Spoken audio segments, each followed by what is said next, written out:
So we saw in one video about how the breath of life is taken away and we return to the earth, but we also want to read here now we want to read Job 14 verse 12. It says, "So man lies down and does not rise until the heavens are no longer," which means the resurrection. "He will not awake, nor be around out of his sleep." And you can read several times in Kings and Chronicles that the kings slept with their fathers. It says it over and over and over again. They slept with their fathers. They slept with their fathers. We can look at Ecclesiastes 9 and verse 5. It says, which I would really encourage you to read the whole chapter. But it says in verse 5, "For the living know they will die, but the dead do not know anything, nor have they any longer a reward, for their memory is forgotten. Indeed, their love, their hate, their zeal have already perished, and they will no longer have a share in all that is done under the sun." So we see these that the dead are asleep.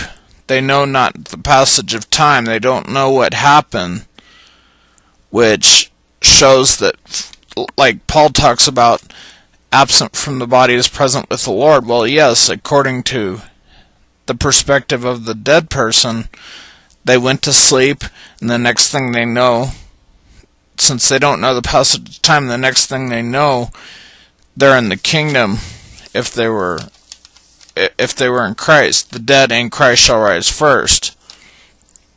So we see those things,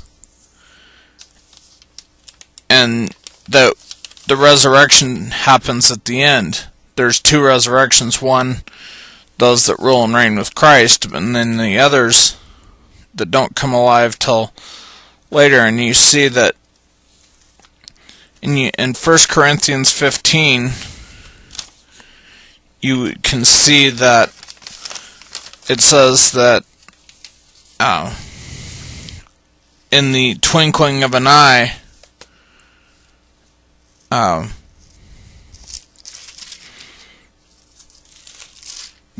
that we will all be changed. We will not all die, but we shall all be changed. It says in verse 51, which I would encourage you again to read the whole chapter 15 that talks about the resurrection. Like it says in verse 6 of chapter 15, it says, "But some have fallen asleep, and it basically goes on to talk about the resurrection. Verse 12, it says, "Now if Christ is preached that he has been raised from the dead, how do some among you say that there is no resurrection of the dead? But if there is no resurrection of the dead, not even Christ has been raised. And if Christ has not been raised, then our preaching is in vain. Your faith is also in vain."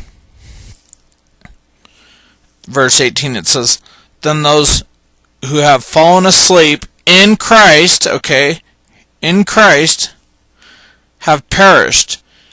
If we have hoped in Christ in this life only, we are of all men the most to be pitied." And then you go, but someone will say, this is verse 35 of 1 Corinthians 15, it says, "But some will say, how are the dead raised, and with what kind of body do they come?" And it talks about where sown perishable were raised imperishable. So we see that verse 42, "So also is the resurrection of the dead. It is sown a perishable body, it is raised imperishable body. It is sown in dishonor, it is raised in glory. It is sown in weakness, it is raised in power. It is sown a natural body, it is raised a spiritual body. If there is a natural body, there is also a spiritual body. So we will have spiritual bodies when we're raised. And you can look at Lazarus when he was raised. That kind of gives you a picture of the resurrection.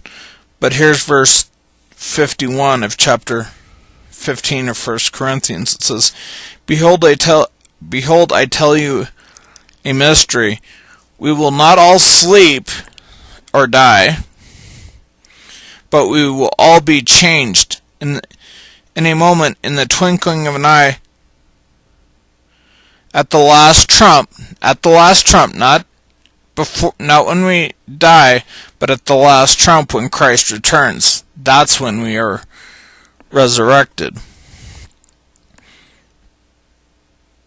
For the trumpet will sound, and the dead will be raised imperishable, and we will be changed.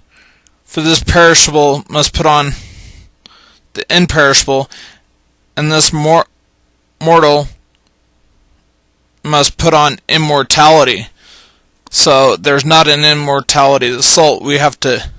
Christ gives us immortality when he comes, because the wicked are ashes, like Malachi 4:3 talks about. And Christ said that he would raise up all on the last day, like it says.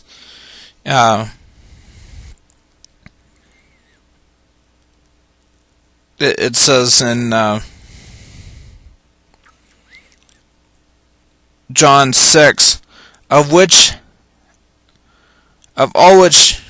John 6 verse 39, it says, Of all which he hath given me, I should lose nothing, but should raise it up again at the last day.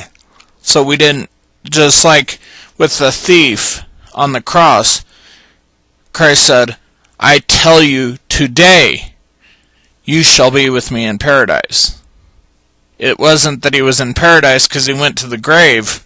He wasn't in paradise that day because he went to the grave first. And he was in the grave 3 days and 3 nights. So that they would know he was Messiah. That was a sign, a prophecy of the Messiah, was that he'd be in the grave 3 days and 3 nights. So we have that. And John 5 verse 28 and 29, it says, Marvel not at this, for the hour is coming in which all that are in the graves, not some, all, shall hear his voice, and shall come forth, they that have done good into the resurrection of life, and they that have done evil into the resurrection of damnation. And like you look in the wheat and the tares, it is at the end of the age. They grow together till the end of the age. It's not something that they're judged. That comes from a Catholic doctrine, that a pre-judgment or a first judgment and then a final judgment comes later. No, we are not raised until we're judged then. So you see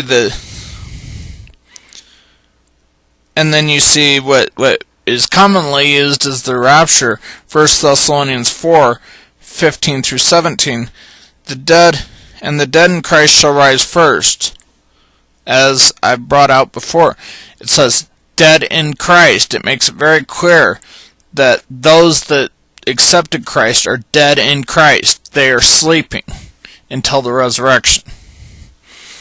So we have, but it says the dead in Christ shall rise first, then we which are alive and remain shall be caught up together with them in the clouds to meet the Lord in the air, and shall so shall we ever be with the Lord.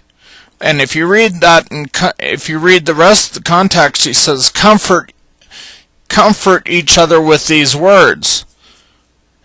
He wasn't trying to make a new doctrine. He was trying to... He was telling people, and there are several other places where you can find different things about the resurrection, but hopefully this is just gives you a taste of what we're looking at. And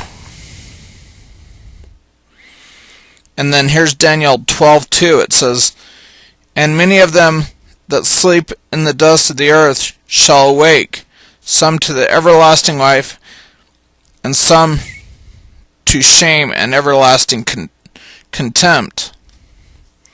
So, and the dead know nothing. They don't know the passage of time. So, from their perspective, they won't know one way or the other until the resurrection. So I hope I will cover Lazarus in depth in another video, but hopefully this gives you a perspective of the resurrection, the state of the resurrection. We have the state of the dead, that the dead know nothing and they return to the dust of the earth when the breath of life is removed. And then you have the resurrection. You know, like with Lazarus, he was raised from the dead, and Mary, or Martha, actually talks about that I know he will be raised on the last day. And when he was raised, Yeshua, or Jesus, said with a loud voice that Lazarus, come forth.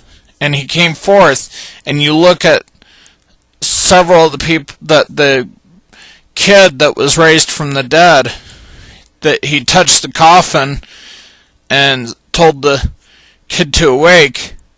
Or you look at what happened with the guy that fell out of the window in Acts, because he fell asleep, and he fell from like the 3rd story, and Paul brought him back to life when he prayed. So we look at these different things to show